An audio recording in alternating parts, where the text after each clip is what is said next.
ग्रामीण इलाकों में भी जीवन स्तर बढ़ा है। सभी ने एक स्वर में प्रदेश में किए गए विकास को रेखांकित करते हुए कहा कि प्रदेश में फिर से भाजपा की सरकार बनने जा रही है। इसमें कोई संशय नहीं है। इस पर से सभी ने पार्टी कार्यकर्ताओं समर्थकों को मेरा बूथ सबसे मजबूत का मंत्र देते हुए कहा कि आज से ही चुनावी युद्ध बूथ स्तर पर लड़ना है।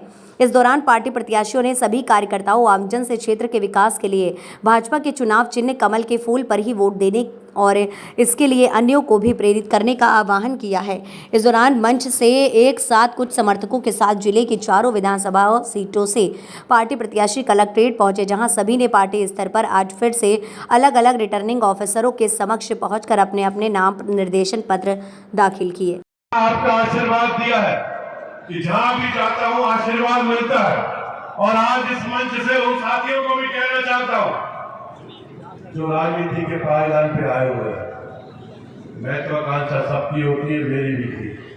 52 साल की उम्र में पहला टिकट मिला, पहला चुनाव हार गया। मां लौ लगी रही, लगातार मेहनत करता रहा और पार्टी और वफादारी के साथ, क्योंकि पार्टी, वफादारी, नेता और सब्र दुनिया में सबसे बड़ा शर्त होता है किसी भी इंसान की तरक्की के लिए। आज दूसरों के लिए जो करोगे कल तुम्हारे लिए होगा। आज तुम हमारे लिए मकबर बिछाओगे, हम तुम्हारे लिए मकबर बिछाएंगे। आज तुम गड्ढा हमारे लिए खोदोगे, कल तुम्हारे लिए भी गड्ढा खुदेगा। इसलिए मेरे साथियों, सब मिलकर आओ, परिवार के साथ मिलकर एकजुटता के साथ जिसको भी टिकट मिल गया उसके साथ कदम से कदम मिलाकर चलो और भारतीय जनता पार्टी की सरकार को मध्य प्रदेश में पुनः स्थापित करो, जिससे राम राज्य स्थापित हो सके, शिवराज सिंह जी का राज्य स्थापित हो सके, महाराज ज्योतिरादित्य सिंधिया जी का राज्य स्थापित हो सके, और प्रधानमंत्री जी का जो सपना है भारत को राम राज्य बनाना, उसके सपने को हम साकार कर सके। इन्हीं शब्दों के साथ आज आपका जो जोश, जुनून और जो सच्चा प्रेम और आशीर्वाद है उससे मैं गदगद हूं, और आज मैं गारंटी के साथ इस मंच पर बैठे नेताओं से कह सकता हूं कि भारतीय जनता पार्टी को गुना जिले में कोई हराने वाला नहीं है। चारों सीटें भारतीय जनता पार्टी के खाते में आएंगी, ये मुझे पूर्ण विश्वास है। आप सबने बड़ी बड़ी बातें कर रहे थे, मैं आज गुना की जनता से पूछना चाहता हूं एक सवाल। 10 साल के मुख्यमंत्री काल में दिग्विजय सिंह जी ने गुना की जनता को क्या दिया है, स्पष्ट रूप से आप बता दीजिएगा। एक काम भी गुना की जनता के लिए किया। और गुना की जनता तो छोड़ो, जिस जनता ने 40 साल तक उनके परिवार को कुर्सी पर रावण पर बिठा के रखा, उस रावण की भी दुर्दशा देख लो। एक शक्कर कारखाना लगा था, वो शक्कर कारखाना भी बंद हो चुका है। एक इंजीनियरिंग कॉलेज आया जिसका नाम है जेपी इंजीनियरिंग कॉलेज। गरीब की जमीन देने के लिए आपके पास सरकारी नियम है, मगर जेपी इंजीनियरिंग कॉलेज की जमीन, सैकड़ों बीघा जमीन, 1 रुपए बीघा के हिसाब से जेपी इंजीनियरिंग कॉलेज को दी गई नवंबर में। ये किसने किया? दिग्विजय सिंह की सरकार ने किया मेरे साथ। और आज भी रावण की जनता, न खरंजा है, न पानी है, न डीपिया है, न लाइन है। और सही बात है, जनता वोट दे भी दे, काम करने की जरूरत ही नहीं है जब जनता फ्री में वोट दे रही है। जब नेताओं को यह महसूस हो जाता है कि हम तो राजा हैं, जनता हमारी प्रजा और गुलाम है, कुछ करे तो भी ठीक है और नहीं करे तो भी वोट तो मिल ही जाएगा। ऐसी स्थिति में सामंतवाद का जन्म होता है मेरे साथ।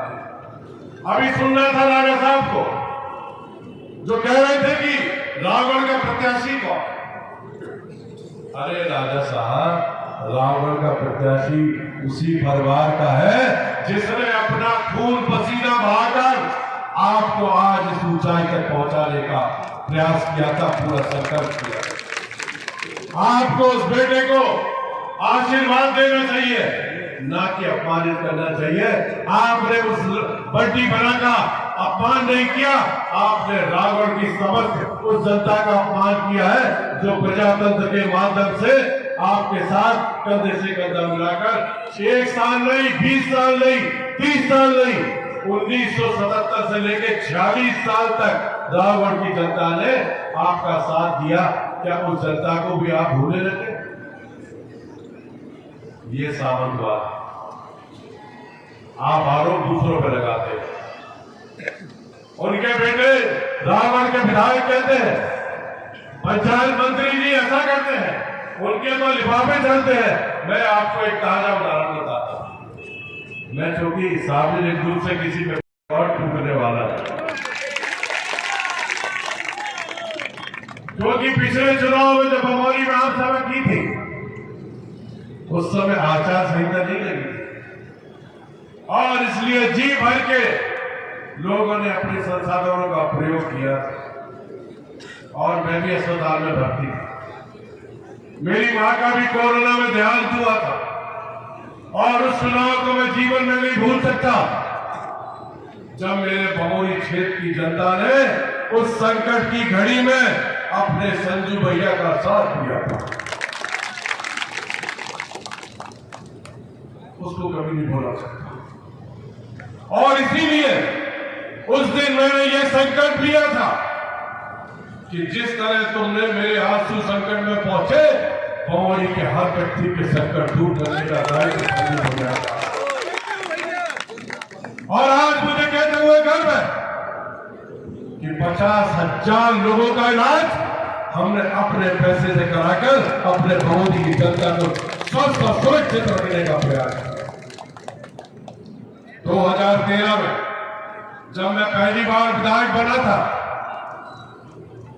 बमौली की दुर्दशा थी, चारों तरफ अशांति थी, थानों में आतंक था, जनता डरी हुई थी, गांव का विकास नहीं था। और आज मैं दावे से कह सकता हूं, विकास भी हुआ है, स्वास्थ्य भी मिला है, और बमौली को सबसे बड़ी चीज खुशहाली और शांति भी मिली।